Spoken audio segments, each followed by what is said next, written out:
Hello guys, कैसे हैं आप सब। चलिए आज हम दृष्टि से कुछ प्राचीन इतिहास के बारे में कुछ महत्वपूर्ण इंपॉर्टेंट चीज़ें पढ़ेंगे आज। चलिए स्टार्ट करते हैं। आज हम पढ़ेंगे प्राचीन भारतीय इतिहास के अध्ययन के स्रोत में, जो कि दो तरह के हैं। पहला है पुरातात्विक और दूसरा है साहित्यिक।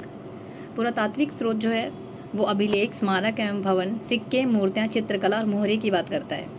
दूसरा है साहित्यिक स्रोत, जो बात करता है भारतीय साहित्य और विदेशी साहित्य, यानी कि जो विदेशी यात्रियों के विवरण उनके बारे में। तो हम पहले पढ़ते हैं भारतीय साहित्य के बारे में, जो कि धार्मिक साहित्य, धर्मनिरपेक्ष साहित्य और संगम साहित्य की बात करता है। धार्मिक साहित्य बात करता है ब्राह्मण साहित्य, बौद्ध साहित्य और जैन साहित्य के बारे में। बौद्ध साहित्य कुछ 8 मुख्य तथ्यों की बात करता है, जिसमें पहला है सूत पिटक, दूसरा विनय पिटक, तीसरा अभिधम पिटक, चौथा मिलिंद पन्ह और पांचवा बुद्ध चरित और दिव्य वदान आदि। जैन साहित्य बात करता है परिशिष्ट पर्वन, भद्रबाहु चरित्र, भगवती सूत्र और कल्पसूत्र आदि के बारे में। फिर साहित्य स्रोत के बारे में हम दूसरा जो मुख्य है वो पढ़ेंगे धर्मनिरपेक्ष, जो कि बात करता है धर्मनिरपेक्ष साहित्य के बारे में, जिसमें पहला मुख्य है कौटिल्य का अर्थशास्त्र, कलहण की राज तरंगिणी, पाणिनि का अष्टाध्यायी, विशाखा दत्त का मुद्रा राक्षस, कालिदास का काव्य ज्ञान, शाकुंतलम, मालविकाग्नि मित्रम, रघुवंश, मेघदूत, बाण भट्ट का हर्षचरित और कादम्बरी आदि। सॉरी गाइस, थोड़ा सा मेरे वोकैबुलरी में प्रॉब्लम हो रहा है, बट आप समझ रहे होंगे।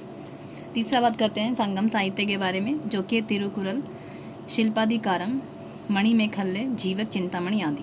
तो ये सब बात करते हैं साहित्यिक स्रोत के बारे में। अब कुछ मुख्य पढ़ते हैं विदेशी साहित्य के बारे में, जो कि विदेशी यात्री के विवरण, यानी कि जो विदेशी यात्री यहाँ आए थे भारत प्राचीन इतिहास में।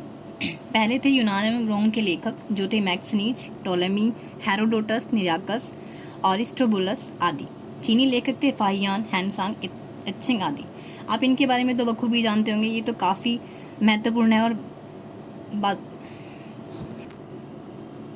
चीनी लेखकों का भारत के प्राचीन इतिहास में बहुत महत्व रहा है, क्योंकि वो काफ़ी लंबे समय तक यहाँ रहकर गए हैं और हमारे कुछ महत्वपूर्ण राजा महाराजाओं के काल के बारे में उन्होंने बहुत अधिक सी किताबें लिखी हैं। तो अभी बात करते हैं अरबी लेखक के बारे में, जिसमें थे अल सुलेमान, अल मसूदी, इब्न बतूता आदि।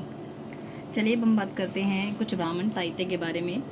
पहला है वेद, जिसमें 4 तरह के वेद की बात की गई है। पहला है ऋग्वेद, दूसरा यजुर्वेद, तीसरा सामवेद, चौथा है अथर्ववेद। दूसरा बात करता है ब्राह्मण ग्रंथ, जिसमें ऐत्रेय, कौशिकतकी, गोपथ आदि। तीसरा बात करता है आरण्यक, तैत्तिरीय, मैत्रायणी, ऐत्रेय आदि। चौथा बात करता है उपनिषद की, जिसमें है छांदोग्य, कर्ण, सूरिकट, बृहदारण्यक आदि। वेदांग बात करता है शिक्षा, कल्प, व्याकरण, निरुक्त, छंद, ज्योतिष। उपवेद बात करता है आयुर्वेद, धनुर्वेद, गंधर्ववेद, शिल्पवेद आदि।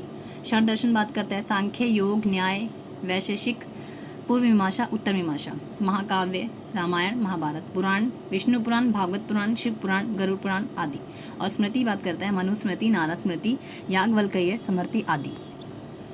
वैसे तो आप इस इतिहास के अध्ययन के स्रोत के बारे में कहीं पे भी पढ़ सकते हो, लेकिन दृष्टि में काफ़ी अच्छे तरीके से दिया हुआ है।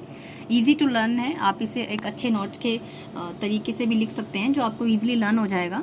नहीं तो आप दृष्टि की बुक ले लीजिए, उससे पढ़ सकते हैं। काफ़ी आसान है ये। अगर आपको इसे पढ़ने में मुश्किल हो रही है तो ये आसानी से छोटे छोटे पॉइंट्स में लिखा हुआ है चैप्टर के अकॉर्डिंग, और एक ईजी चार्ट बनाया हुआ है, जो कि आपको आसानी होगी इसे याद करने में। और एग्ज़ाम के टाइम पे आप इसे एक नोट्स की तरह ले सकते हैं और इसे इजीली लर्न कर सकते हैं। अच्छा गाइस, थैंक यू। अगर आपको समझ आया तो thank you so much. Subscribe my channel, and कुछ भी आपको इतिहास के रिगार्डिंग कुछ भी आपको पूछना है तो please comment me. Thank you so much and subscribe my channel.